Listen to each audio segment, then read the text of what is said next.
देख दीदी ते रास्ता ले हट दे मोला लागत कि तिहार बार के कहूँ पीड़े रहे से ठीक के दीदी जाते घर में आराम कर दे थोड़ा बार बार कहा दरवाजा का खोला लगा सारा मतलब फिर भी कहा भाई तिहार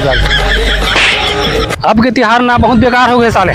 लोग लेकर ना मान सम्मान कौन छोटे कौन बड़े काकरो लिहाज हुए देखी देखी तब साला पियत खाद पड़े है भाई ऐसे तिहारों दे भाई साला न करना सब के पर भगवान के तिहार होली तिहार है अगर कोई वैल्यू नहीं साला ये जग पिए वो जग पिए ये जग पड़े ये देख ये साला खेत में हाथ पड़े साले साला बेटा वाले इतना मारो पड़े हाथ पड़े साला मर जाए मोला का है साला घेघे तरह से मारा द्रबो में है अरे तब वो इंसानियत के नाते मोर फर्ज होतेगा तो उठाएगा घर में छोड़ दे दारू भी आए हैं साला दारू में घरे घरे अबे अबे कागज ब्रोज बेटे अबे साला घर वाला छोड़े खाने पड़े छोकरी की